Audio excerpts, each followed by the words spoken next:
I hope आप सभी बढ़िया होंगे और मैं जो है पहले फोटो सेंड कर दूँ अपनी जगह पे। हाँ ठीक है, उम्मीद करता हूँ आप सभी अच्छे से होंगे और मैं भी ठीक हूँ भाई। बाहर बारिश हो रही है और मैं अंदर बैठा हुआ हूँ। तो भाई पिछले मैं देख रहा हूँ सारी वीडियो में जो कमेंट आ रहे हैं ना, तो उसको माइंड में रखते हुए मैंने ये वीडियो सोचा कि मैं उसमें कुछ क्लियर और कर दूँ चीज़ें, क्योंकि लोगों को अभी भी कन्फ्यूजन है। बाकी वीडियो तो मैंने बहुत सारी बना रखी है इस पर, क्योंकि वर्क परमिट के ऊपर।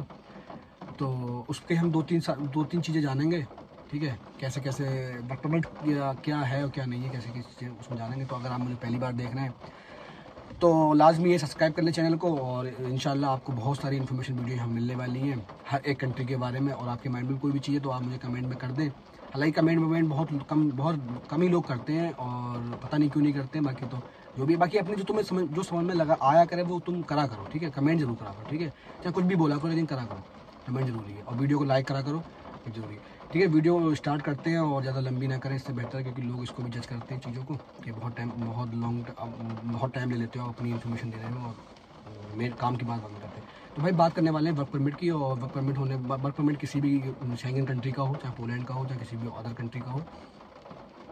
तो लोग उसमें ये पूछते हैं, मोस्टली लोगों को ये है कि वर्क परमिट की कॉस्ट होती कितनी है। मेन चीज़ है कि वर्क परमिट कितने रुपए में मिल जाता है। मेन वीडियो का जो टॉपिक है वो आज यही है, ठीक है।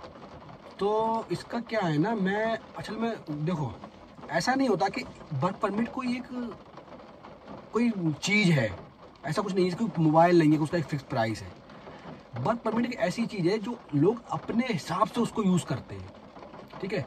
जैसे अब एग्जांपल तुम बता दूं, तुम्हारे संग भी तुमने लाइफ में एक्सपीरियंस करा होगा कि तुम किसी पास गए, किसी भी एजेंट के पास गए, तो उसने तुम्हें एक फाइनल कॉस्ट बता दी कि 6 लाख रुपए, 7 लाख रुपए, 8 लाख रुपए, 5 लाख रुपए, जो भी बता दी, इतने रुपये तुम्हारे खर्च होंगे। तो अब तुम फाइनल ओके, ठीक है, इतने तुम्हें वीजा मिल जाएगा। तो उसमें तुम्हारा वर्क परमिट भी वही देगा, अपॉइंटमेंट भी तुम्हारी वही करा के देगा, तुम्हारा टिकट भी वही करा के देगा, तुमने क्या रखा होगा, सब चीज़ें करा के दे दी। तो अब तुम ये बताओ उसमें वर्क परमिट की तुम प्राइस कैसे निकाल लोगे। तो उसमें तो कोई वर्क परमिट का प्राइस रहा ही नहीं, पहली चीज़। हाँ, वर्क परमिट का जेन्युइन प्राइस जो होता है वो मैं तुम्हें करूँगा डिस्कस, बिल्कुल जेन्युइन जो रियलिटी है, ठीक है। और उसका एग्जांपल दूंगा मैं पोलैंड से, क्योंकि मैं पोलैंड में रह रहा हूँ। तो यहाँ के वर्क परमिट के बारे में कैसे कैसे क्या उसके हिसाब से दूंगा। लेकिन कुछ चीज़ें जो है क्लियर करने के लिए वो कर ले। अब ये चीज़ें मैं क्लियर ना करूँ तो यार नहीं समझ में आएगा ना कुछ भी। तो उसमें कुछ बकचोद करते हैं, बकचोदी के तुम क्या कहते हो। तो तुम अगर तुम्हें लग रहा है तो भाई वीडियो स्किप भी कर सकते हो, वीडियो नेक्स्ट भी कर सकते हो, कहीं और भी जाकर भी किसी और की वीडियो भी देख सकते हो। कोई दिक्कत नहीं वाली बात नहीं है यार, तुम्हारी मर्जी है, ठीक है। अगर यहाँ पे जितने भी लोग 3,000 लोग समथिंग मुझे सब्सक्राइब करे हुए हैं या करने वाले हैं, तो भाई वो इसी वजह से है कि भाई उनको चीज़ समझ में आ रही है ना। कोई भी ऐसी वीडियो निकाल कर दिखा दो, आज तक इतनी सारी वीडियो पड़ी हुई है जिसमें भी कोई भी चीज़ ऐसी बोली हो फेक हो।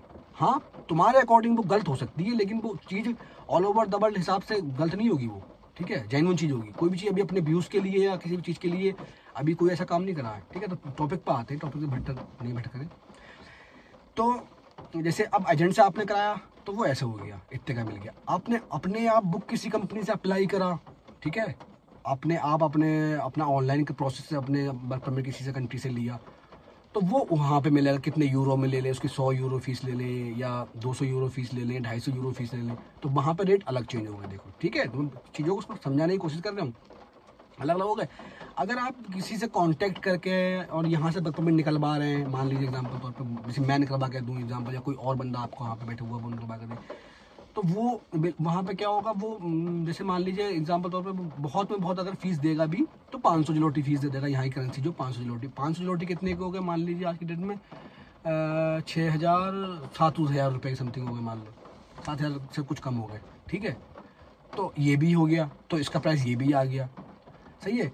दूसरा क्या है कि कहीं कहीं फ्री में हो जाता है वर्क परमिट, पैसे भी नहीं जाते, फ्री मिल गया वर्क परमिट तो उसका कोई पैसा ही नहीं गया, तो अब वर्क परमिट फ्री में भी हो गया। तीसरा क्या होता है, कोई लोग 20,000, 25,000, 30,000 चार्ज भी करते हैं, जो एजेंट होते हैं जो किसी से वर्क परमिट लेते हैं, वो उसका 20,000, 30,000, 40,000, 50,000 चार्ज भी करते हैं, ठीक है। तो वो प्राइस भी हो गया एक।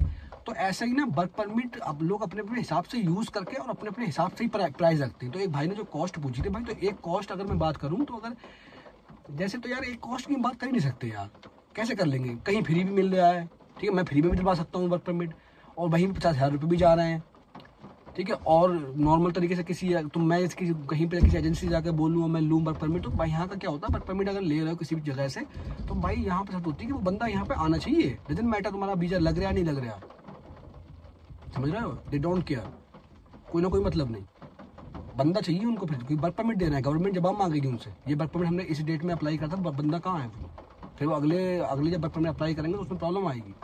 ठीक है, तो इंडिया नहीं है, कितना भी करप्शन करो चल जाएगा, यहाँ पे भाई जवाब देना पड़ता है इन लोगों को। ठीक है, जेन्युइन चीज़ें करनी पड़ती हैं, तभी इनकी एजेंसी चलेगी जो गवर्नमेंट ने रजिस्टर कर रखी है, तो वो तभी चल पाएगी। अगर ये फेक ऐसे निकलवाते रहे, पैसा कमाते रहे, तो वो नहीं होगा, गवर्नमेंट उसको वो कर देगी, डिसलाइन कर देगी। तो ये चीज़ है। तो वर्क परमिट में कोई प्राइस नहीं है। बाकी वर्क परमिट के अपने में 3-4 तरीके। एक तो एजेंट, अब तुम्हारा जब डायरेक्ट बात होगी वर्क परमिट से डायरेक्ट तुम्हारे एजेंट से बात हो गई इतने रुपए में पूरे प्रोसेस की, तो वहाँ पर भी कोई प्राइस नहीं आएगा।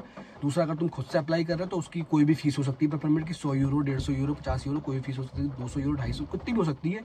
वहाँ पर ये होगा किसी के थ्रू ले रहे हो तो वो भी कोई चार्ज कर सकता है, कोई एजेंट तुम्हें सिर्फ वर्क परमिट दे रहा है वो कितना चार्ज कर सकता है। तो वर्क परमिट की सब जगह अपनी एक अलग अलग है। मगर हाँ, एक नॉर्मल बात करूँ वर्क परमिट की, मैं एक जेन्युइन प्राइस में इसे मैं कह दूँ अपने हिसाब से, जैसे हो ये पॉसिबल है, क्योंकि तो यार इंडियन 15-20 हज़ार रुपये में वर्क परमिट आराम से मिल जाएगा, कोई इससे ज़्यादा कोई कॉस्ट नहीं हो सकती, 15-20 हज़ार रुपये में वर्क परमिट मिल जाएगा। ठीक है, तो ये जहाँ तक है। तो अगर फाइनल कॉस्ट की अगर आप अपना बात करें ओवरऑल एवरेज, तो ऐसे 20-25 हज़ार, 15-20 हज़ार रुपये में वर्क परमिट का आप लगा सकते हो अनुमान कि इतने रुपये का वर्क परमिट तो हो सकता है। ठीक है, बाकी आज की डेट में कुछ चीज़ें चेंज हो गई हैं और तो कुछ कह भी नहीं सकते। ठीक है, तो जो भाई ने वर्क परमिट के बारे में बताया, तो अच्छा वर्क परमिट के बारे में कुछ और चीज़ें मैं शेयर कर दूँ इसमें, वर्क परमिट की बात आई है।